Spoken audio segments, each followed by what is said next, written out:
start of a build video then, and I didn't want to disappoint and break tradition. So we're down at Screwfix picking up a few new tools. Give me a second. You see, today's a big one. Today's the day when we're going to be installing the DC to DC converter, essentially having ultimate endless power coming from the van battery into the back, which is why I bought a ridiculous amount of pieces, half of which we probably won't use, but I've still got more to pick up. So for now, I'll catch you back at the homestead.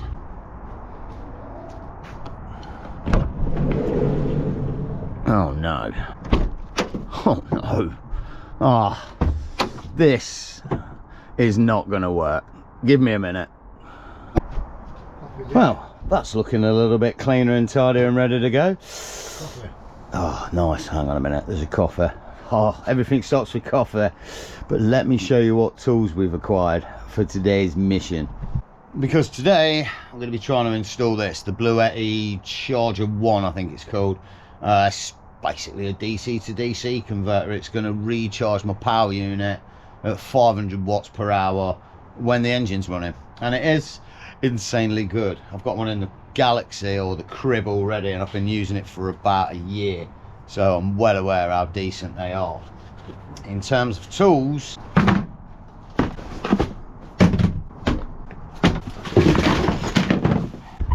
yeah, we've got quite a lot, and like I said, I possibly won't be using half of them, and there's a few reasons why. And here's one of the first ones: a 60 amp super fuse. On my Galaxy, I don't have one of them installed on the live lead that goes to the battery, and I was going to install one in the van on this install, but after watching Mel's Big World the other night, he didn't bother.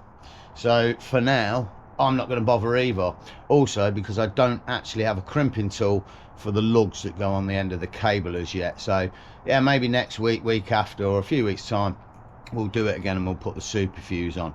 Like I've said, there's not one on the Galaxy. I've ran it for a year with absolutely no problems. Mel's Big World's the same.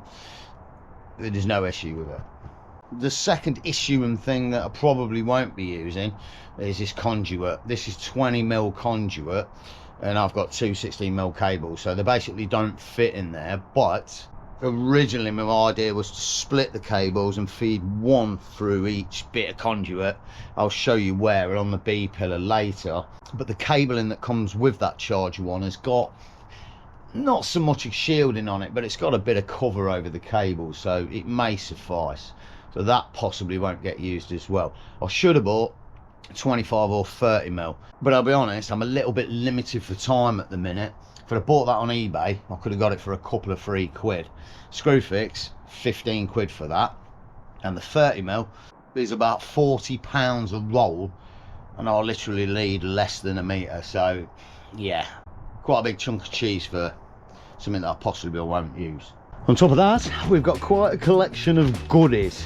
We've got some grip ties and some sticky bits for the B pillar, so if we use that, or maybe with a cable, we can grip tie it on as it goes up. I actually bought 3 super fuses because hey ho, why wouldn't you? This one actually came with the lugs, which is what I wanted. This one didn't. And beers, I've absolutely no experience of what I'm doing, but I didn't know what lug sizes there were, so I decided to buy the one with the lugs, although I'd already ordered the other 2 first, hence why we got 3. Nice bit of gaffer tape sticking it down. Some 8 and 6 lugs, which again I won't be using for now, but they'll be good for later when I get the tool to crimp them. I needed a T30 screwdriver, so hey ho, why not buy a full set?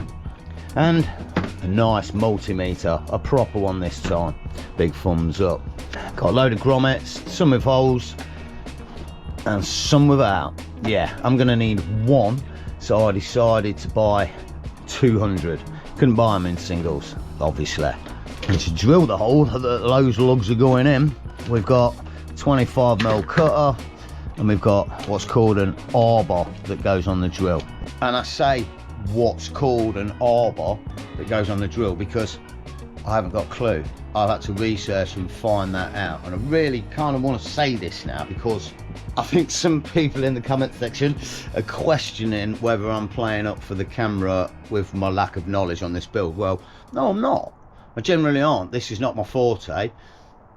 Other things are, but I am hoping as we go along that I learn a lot, get a lot of tools, and then moving forward, if I do another build, it becomes a lot more easier. You've got to learn somewhere, and I've never been a handyman and never had any interest in it. It's very similar with cars and vehicles as well.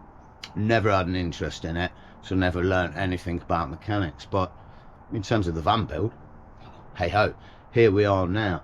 So when I say a thing called an arbor, that's because I'm trying to remember what it's called, and I only learnt about it a couple of days ago. The lucky thing is, which is quite unusual for me, those two actually bloody fit, because I tried them last night, so we're good with that. But yeah, my point is, follow along with this van build, because I mentioned it possibly a long time ago. This is going to be a very unique build with somebody who generally has no knowledge of what they're doing. I'm learning how to do this from YouTube and what I can find on the internet. For now, the first job we need to do is start taking bits out. First off, the driver's seat, and I'm going to do this a little bit different this time. I'm going to actually take the handbrake cable off, so I assume I've got to measure the distance there between that nut and the top of the bolt or whatever, and then when I put it back on, it's got to be the same. Oh wait, one last thing I did buy, 12 volt 5 amp single core electrical cable. For those of you that follow the series, I know it's the wrong cable, but now I've got the right stuff, so that'll get done as well.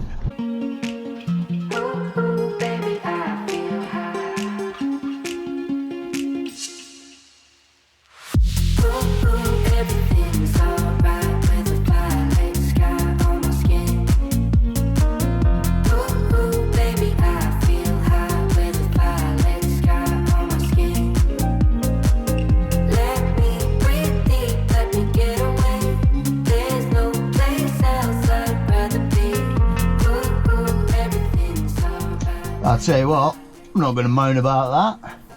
Completely removed. Oh, scary, including the handbrake cable. But yeah, 15-16 minutes, happy days, and I should be able to feed all of that. Yeah, all of that. Let's not break that one. All of that through the carpet and pull it all back. First things first, the B-pillar and the seat belt. I've got to say it, when you've got the tools and you've got the knowledge, because I've done this one before, it's enjoyable. Right, B-pillar.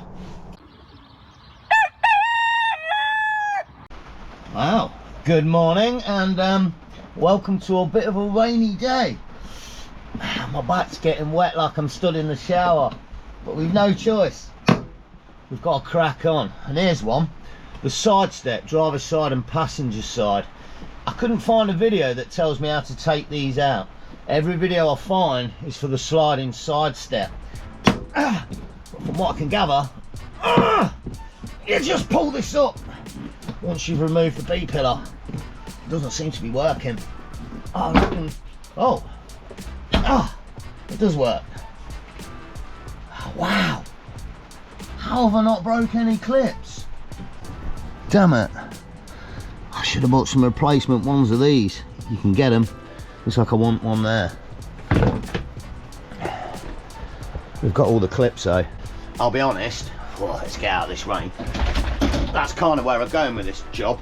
Every job I do with these plastic trims and clips and bits, it's difficult sometimes to know what clips they are, so I've been sort of pulling them off, then working out what clip it is, and then ordering a load of replacements. So I think we might get away with this, and as you see, it looks a pretty easy job to redo at a later date. I'll be honest as well, here comes my first dilemma of the day. My original plan was to run the cable down the passenger side and along the trim here, or rather behind both the chairs. I don't know if it's going to be a better idea to try and run it through the dash. Two 16mm cables sat in that little channel there is going to be very taut and tight. And it's not as if there's a channel for it either. Oh, this one's a bit tough to come up. I think the next job we need to do though is get these both out, roll this carpet up, get it out, and we can see what we're looking at on the floor here. Ooh. Let's see how many clips are broke on this one. Damn it, this one's a bit of a bumhole to get out. What the fraggle? Even with the beaker. Oh, you. Wow, it looks like it broke. It didn't. That's the shape of the actual plastic. Very close. We did get all the clips though, but that same one's missing. How random is that? Oh, pretty sure that should have been in there as well.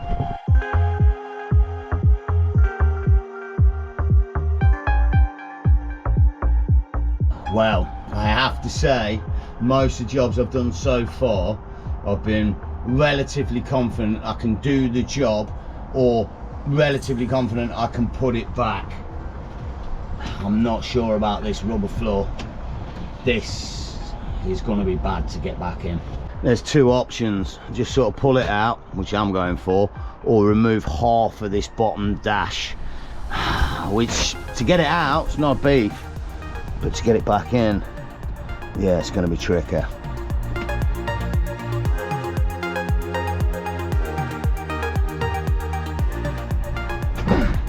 Oh yeah, baby. You're mine. Oh, mama. Feels good to get it out. It's going to be an arsehole to get back in. Shit. I've got a bit of a feeling and look of fear on my face at the minute. Rubber mats out, took the side bit off, hoping to get and feel the grommet. Doesn't look good, and it's gonna be very difficult to show you, but there's a little hole there, and behind there there's a sort of rubber bung which kind of looks like a grommet. They're supposed to be one there, and it's 25mm, same as the grommets we had earlier. That one's about 1mm. I wouldn't even get a single cable through that. Not a good position to be in at the minute. Not sure. Uh-oh. Oh no. Oh wow, it's already open.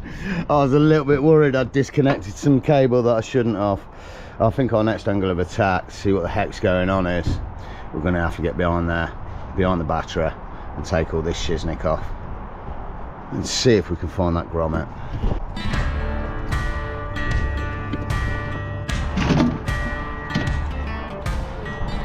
Well, joy of joy and disappointment at the same time. There's the grommet. It looks a good size, but this darn wire, I'll try not to swear, this is the bane of my existence at the minute with this build. I can't even trace, even now we're in here, where that damn thing goes to. Are you effing kidding me? Oh my god. If you followed the series, that cable has been an issue for a few episodes here and there. I've rerouted it, I've reattached it, I've tried to trace it, and today is the final time I've actually traced where it comes to, and it comes to effing nothing. It's the tow bar 12-volt live wire that leads into this module here with all this wiring. At least I know now I can just rip that out and reroute it. Shouldn't be an issue. It's not working anyway. And it will be interesting at some point when I get round to it to see if it actually does bloody work. I have a sneaky suspicion we might end up rerouting and rewiring the whole damn thing. Not today.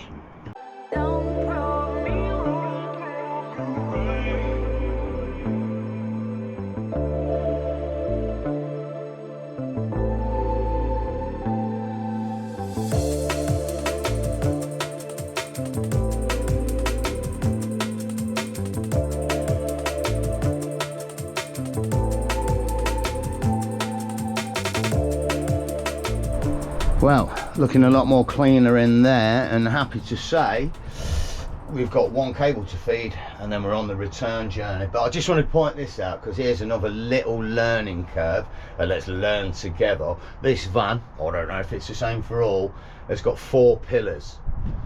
This is the A pillar, this is the B pillar,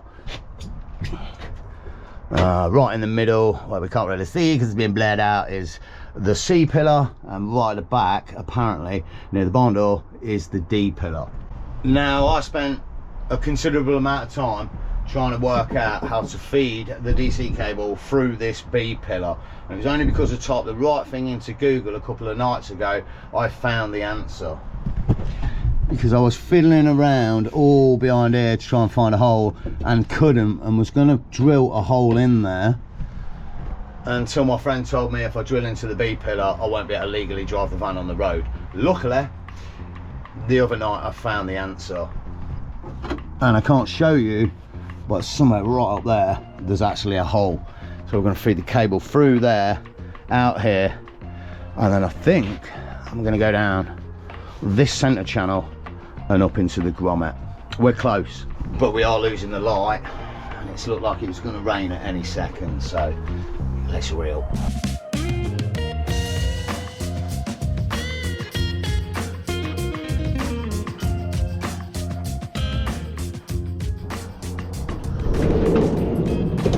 Morning and welcome to stress mode.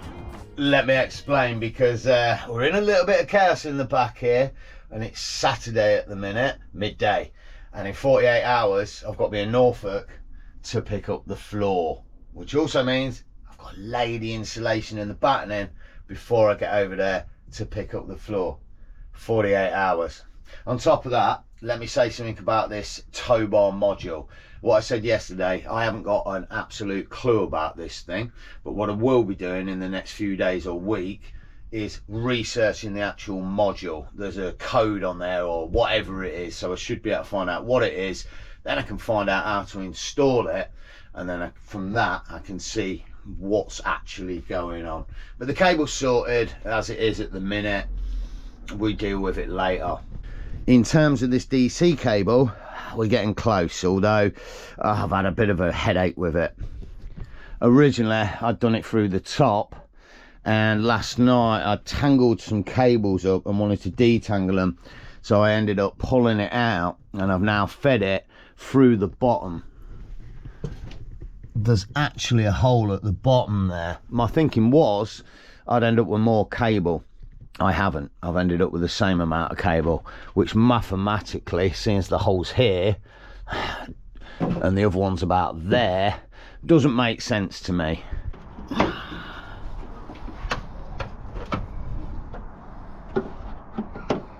In terms of what we've done under here, and it's going to be a little bit difficult to show you, but basically the grommet's back in down there, it feeds through there, and then this amazing hole that I drilled yesterday with a new grommet comes in here.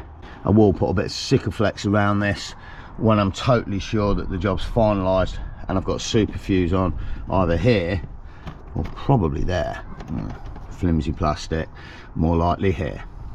And then later on today, hopefully, we can get them hooked up. As the job stands now, it could take me a couple of hours, or it could take me the whole afternoon and evening. Thing is, I've rerouted this cable 3 times. Originally it was in the crevice here, I was going to run under the driver's seat, and then last night I realised I want to put a diesel heater there, so I can't put it there. I then laid it here, which is in line with where the carpet and the floor's going to sit. I don't like that either, so I'm now going to move it again to the other side of these screws. There's a little groove in the carpet there that'll allow it. I think it's for those cables, or rather that cable, and then it'll just lie there.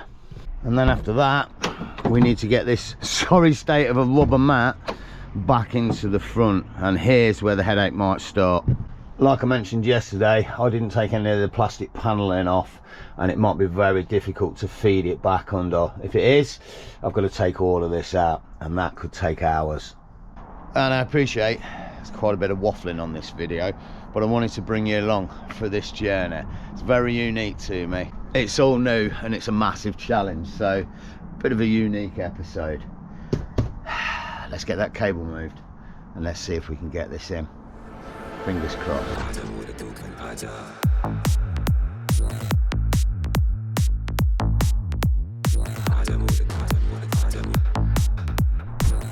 And happy to announce the carpet's in, and we didn't have to remove the plastics, and these little nimble fingers were amazing. She's basically saved us about 4 hours of headache and work. For now, let's keep moving. I've got to put everything back in and then hook the cables up, and we can test if it's actually working. Imagine if it doesn't. Well, a few hours later, and yet again we've lost the light, but everything's back in situ, and I can tell you it still drives, and there's no dragging on a handbrake or anything. All the lights and jiggery pokeries work, because I've drove it up the road to get my mate to help me hook up the cables to the battery. And pretty simple job. We've attached the negative to the nut. There was an option of putting an extra nut on where there's a little screw and attaching it there, but due to me not having one with me, we just put it on the nut. And we've done the same on the positive. Again, there was a possibility of putting a screw and nut on, but I think it would have touched the bonnet when you shut the bonnet, so we don't want that. So we've gone with the nut on the connector, as you can see. What I've not done so far is actually test if it works, so let's do that together. Oh, and this thing's not going to work without the ignition running, obviously. So let me just see if I can find my piece of key to start the engine. And I do mean my part of key. Luckily I got the other bit, otherwise you can't turn it. You haven't got the force, and even better, the replacement one of these has just turned up in the post this morning. What a nightmare. Oh, it's been going a second and I wasn't seeing a green light. Yeah, I might have to actually switch it on. Nothing went pop, and I've got a green light. Nice. Right, let's see if we can actually see it on the phone and set it up to do some charging. Apologies for the Dirk Diggler glasses. It goes with the territory of being old. We got it. Charger 1. I guess that's the one. Should be the same code. Right, so it looks like we've got 14.3 going in, and obviously as yet we haven't got anything going out. It's not plugged in. Select the model. This is the AC70, so I don't know if this is actually on here. It is. Nice. 56. I'll be honest, most stuff runs at 56 volts. It's a bit weird, but it is nice that you can set it to each one of your devices. Right, let's plug it in. DC input. Nice. It's ticking up. 430.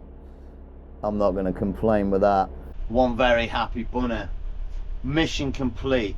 And I'm not going to go on about it, because now I've got 36 hours left to put all the battening down on the floor and all the insulation before I head out to Norfolk to actually go and pick the floor up. So I really hope you enjoyed this one. Very, very different to normal, but we managed to do it, and it all went back looking as good as how it did before we started ripping it out, and it works. For now, I really hope you enjoyed this one. Take care of yourselves, and I hope to see you in the next for the battening, the insulation, and a really nice floor in Norfolk, and we might even have a night out in the van. Let's see how we go. Take care of yourselves. Stay stealthy.